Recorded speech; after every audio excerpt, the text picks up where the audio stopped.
على الرز بالشكل ده. ده عدس اصفر عليه رز، الرز اللي انت عاوزاه، دول عباره عن كوبايتين رز، حطيت عليهم نص كوبايه من العدس الاصفر. خلاص. عايزه تزودي براحتك، دي حريه شخصيه براحتك، يعني عايزه تزودي اكتر براحتك يعني. تمام.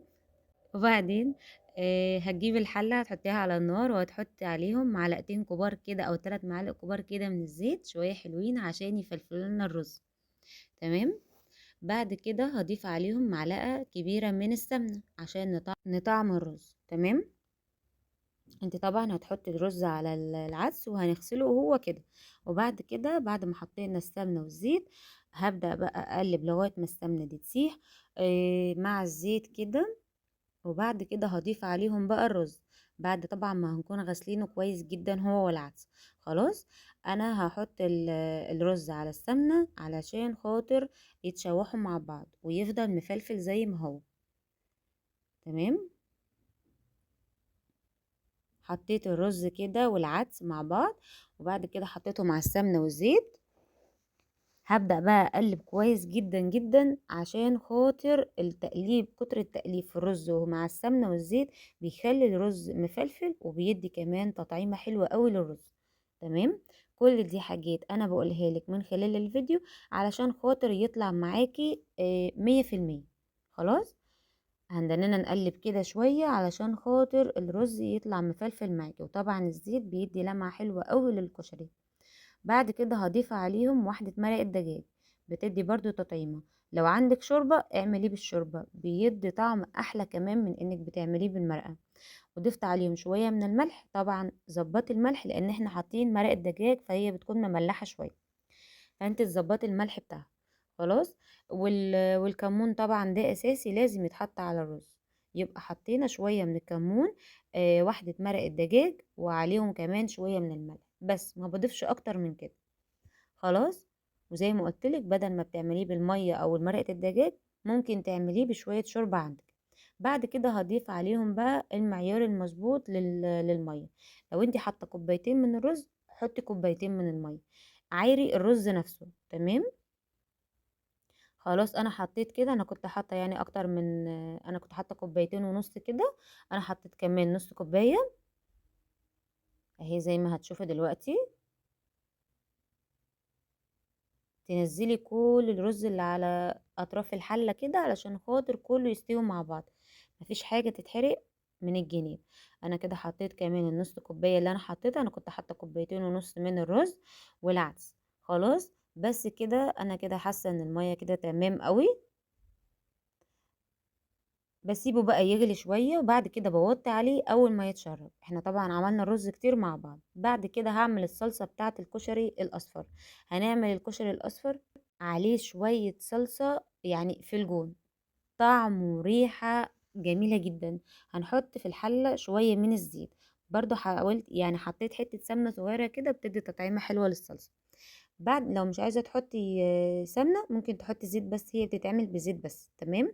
بعد كده بقلبها كويس جدا كده، وبعد كده هنزل بقى باللي احنا ضربناه في الخلاط اللي هو عبارة عن طماطم وفصين من الثوم. تمام. هقلب بقى كويس جدا كده قبل ما انزل بالطماطم لغايه ما يعني ما الحله تسخن شويه علشان تسمعي التش بتاعت نزله الطماطم. تمام. بس خلاص انت كده خلصتي. هحط بقى عليهم برضو شويه البهارات. هقلب بس الطماطم كده كويس جدا مع السمنه والزيت. هحط بقى بهارات، شويه من الملح، شويه من الفلفل الاسمر، شويه من الكمون، مش اكتر من كده. انا مش حطيت اي بهارات تانية. انا كده كده حاطه على الكشري اللي هي مرقه الدجاج، وما بحطش عليه اي حاجه تانية غير الكمون والفلفل، بيدي طعم حلو قوي للصلصه. كتر البهارات يا جماعه بيضيع تطعيمه الخضار اللي انت حطاه، سواء بقى طماطم فلفل كمون، قصدي التوم. يعني ده كله بيضيع البهارات، كتر البهارات بيضيع تطعيمه الاكل. خلاص كده خلصت قلبت كله مع بعضه.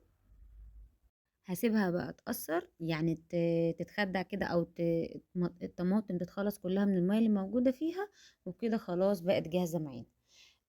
حبيت اغرف قدامكم الرز عشان تشوفي قد ايه هو مفلفل قبل ما اقلبه معاكم في الشكل ده يعني. شايفة قد ايه الرز حلو بجد. الكشري طعمه تحفة، وكمان شكله ومفلفل، يعني انا مش قادرة اقولك على حلاوته. شوفوا حلاوته يا ناس، شوفوا طعامته يا ناس، بجد حلو جدا. جربيه بالطريقة دي، خفيف، عاملينه بحاجات بسيطة جدا. احلى اكلة بتفتح النفس بجد. من احلى الكشري الاصفر اللي بحب اعمله بالطريقة دي. ما بحبش احط عليه مكرونة، ما بحبش احط عليه اي حاجة، هو كده والصلصة. وممكن كمان تعملي شوية صلصة مشطشطة لو عايزة. بعد ما تخلصي الصلصة وتبدأي تغرفيها، حطي عليها معلقة صغيرة من الشطة على الصلصة، وهي كده ممكن تقسميها مثلا لطبقين، وتحطي عليها معلقة كبيرة من الشطة. بالشكل ده هتبقى الطماطم وهي مشطشطة خفيفة شوية على المعدة. يعني ايه اكتر ما انت تحطيها في الطماطم وهي بتتسبك. تمام. دي محلات الكشري بيعملوها كده، بعد ما الطماطم خلاص بتتسبك وتأثر معاكي وتبقى جاهزة، بيحطوا عليها شوية شطة او زيت بالشطة، بيزودوا شوية زيت وشوية شطة، وكده خلاص بتبقى جاهزة معاكي. خلاص انا حطيت اهي الصلصة والكشري، بجد حكاية حكاية حكاية. جربيه بالطريقة دي، والله والله طعمه تحفة. جميل قوي. شايفة شكل الصلصة كمان، طعمها في منتهى الجمال، وريحتها مش قادرة اقولك جميل قوي. جربيه بالطريقة دي وان شاء الله هيعجبك. لو لسه ما حطيتش اللايك حطيه، ويلا ندوق مع بعض. شايفين الطماطم نازلة على الكشري بتنزل في قلبي، بجد طعمه في منتهى الجمال. شايفة، معلقة توديكي في حتة تانية حكاية. اهو، شايفة الشكل، ومفلفل جدا معاكي، مش معجن ولا اي حاجة، يعني شايفة. يلا بقى لو لسه ما عملتوش اعمليه بالطريقة دي، ويلا اتغدوا بيه النهاردة وبألف هنا، وهتوحشوني جدا. والسلام عليكم ورحمة الله وبركاته.